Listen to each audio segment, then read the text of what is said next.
पांचों एक साथ बोले कि तुम्हारा मालिक कहां है?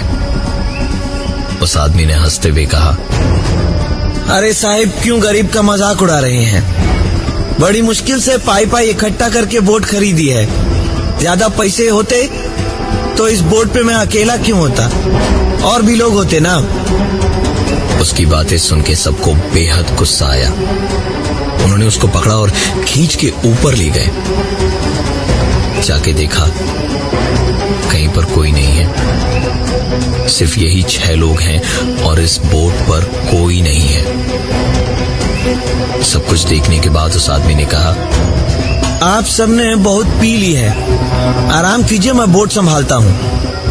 वापस आने के बाद 3 दोस्त सोबती, हिमांशु और अंकुर एक कमरे के अंदर बैठे और 2 एक कमरे में, जहां ऋषि और कोहली बैठे थे। वहां अचानक ही चलती हुई बोट में उनकी खिड़की पर एक आवाज हुई। ध्यान से सुना तो ऐसा लगा जैसे कोई पानी में हाथ पैर मारता हुआ खिड़की पे खटखटा रहा हो। ऋषि खिड़की को खोलने ही जा रहा था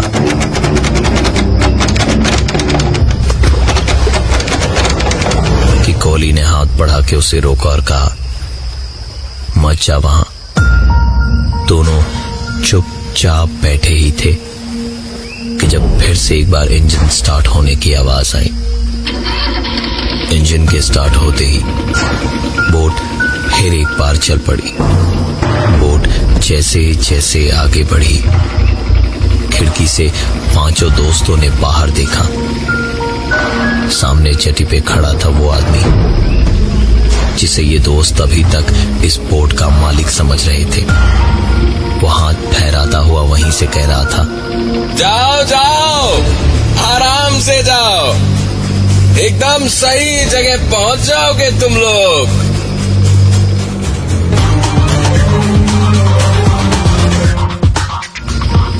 थोड़ा आगे जाने के बाद एक सेंचुरी के पास पुराना सा गेस्ट हाउस दिखा और वहीं पर बोट रुकी। बोट के उस हेल्पर ने कहा कि रात वहीं बिताएं और सुबह होते ही निकल जाएंगे वहां से। वो हेल्पर वहीं बोट पे ही रह के उनका इंतजार करेगा। 5 की थकान और परेशानी में हालत बहुत ज्यादा खराब थी। उन्होंने 2 कमरे लिए। एक में सोबती, हिमांशु और अंकुर रुके और दूसरे में ऋषि और कोहली। रात का वक्त था। जंगल के सन्नाटे में रह रह के जानवरों की आवाजें बहुत तेज आ रही थी। किसी तरह सोबती, हिमांशु और अंकुर सोए। आंख लगे तकरीबन 1 या 2 ही घंटे हुए थे कि तभी अचानक सोबती उठ के दरवाजा खोलने गया। दरवाजा खोला तो सामने देखा वही आदमी खड़ा था जिसे उन लोगों ने बोट का मालिक समझा था और जो बीच नदी से ही गायब हो गया था। सोबती की उसे देखते ही हालत खराब हो गई थी। वो डर के मारे कांप रहा था और तब तक हिमांशु और अंकुर भी जाग चुके थे।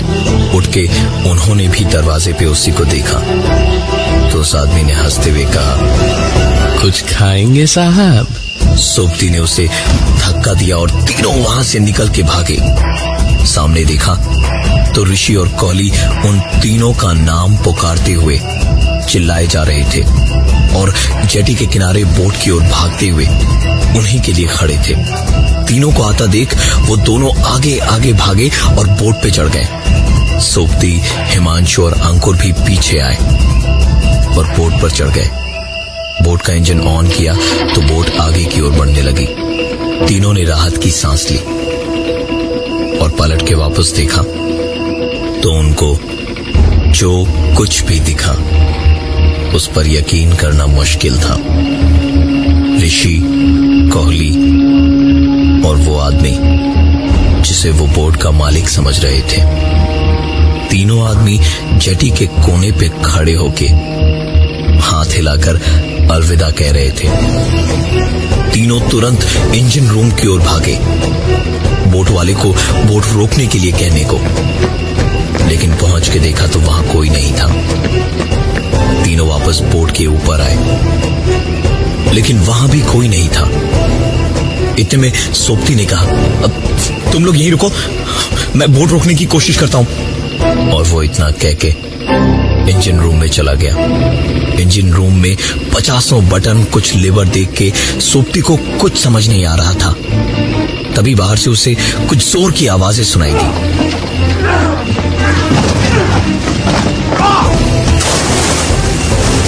सोप्ती तुरंत इंजन रूम के बाहर भागा। वहां पहुंच के देखा हिमांशु और अंकुर भी अब इस बोट पर नहीं थे। इस बोट पे इस वक्त कोई था तो वो था सिर्फ सोप्ती, और बिल्कुल अकेला। अपनी किस्मत को कोस रहा था कि कौन सी मनहूस घड़ी में यहां दोबारा आने का प्लान बनाया था उसने। बोट की रफ्तार धीरे धीरे बढ़ती जा रही थी। उसने सोचा कि इंजन रूम में जाके एक बार और कोशिश करता हूं इस बोट को रोकने की। वो दौड़ के इंजन रूम में गया। तकरीबन 15-20 मिनट तक कोशिशें करता रहा, लेकिन कोई फायदा नहीं हुआ। बोट की रफ्तार बढ़ती ही गई। बोट अगले कुछ ही मिनटों में खाड़ी में पहुंच जाती। इसके पहले ही अगर कुछ हो सकता था तो वो बच सकता था। इंजन रूम में बैठा ही था कि सोप्ती ने एक आवाज सुनी। उम्मीद की ऐसी आवाज सुनकर सोप्ती उछलता हुआ बाहर आया, एक सर्च लाइट हाथ में लिए हुए, ताकि अपनी ओर ध्यान खींच सके। लेकिन बाहर आके देखा तो दूर दूर तक उसे कुछ भी दिखाई नहीं दे रहा था। उम्मीद की जिस किरण के लिए इतना खुश हो कि वो बाहर आया था, उस पे जब सर्च लाइट की किरण पड़ी तो देखा एक टूटी फूटी सी बोट किनारे पे कीचड़ में धंसी पड़ी थी, और उसमें सायरन तो क्या, लकड़ियां भी पूरी नहीं थी। सोप्ती हताश आंखों और झुके कंधों से उस ओर ही देख रहा था जब इंजन रूम का दरवाजा उसके सामने जोर की आवाज के साथ अपने आप बंद हो गया।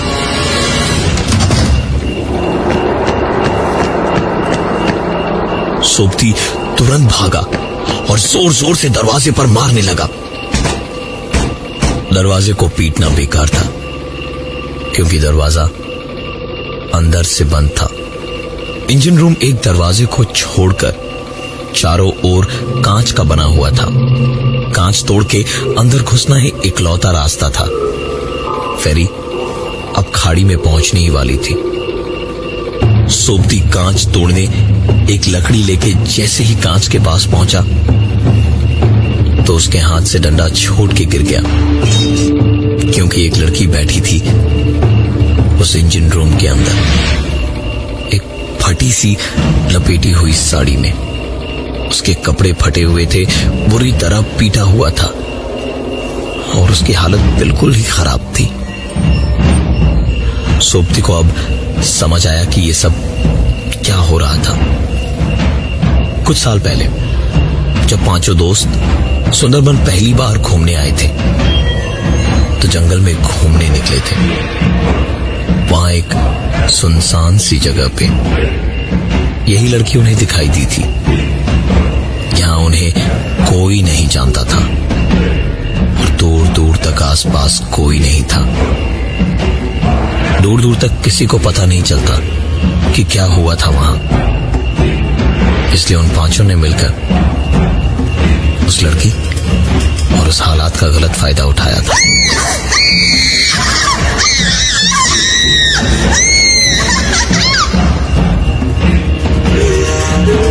ये बोट उसी के दो भाइयों की थी जिन्होंने दुनिया से तंग आके और उनके तानों से तंग आकर सुसाइड कर लिया था।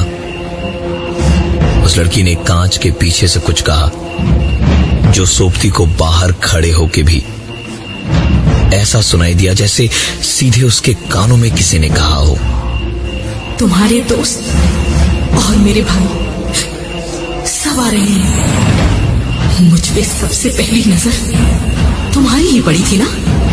हाँ, तुम्हारी ही वजह से सब हुआ था ना? हाँ?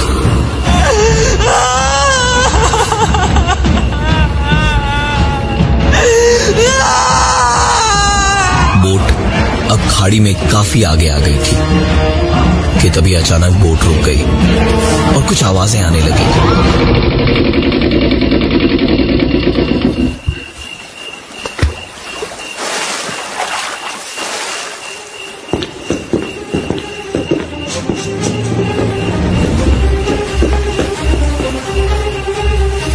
उस लड़की ने फिर से कहा, वो आ गए, अब हम साथ साथ रहेंगे।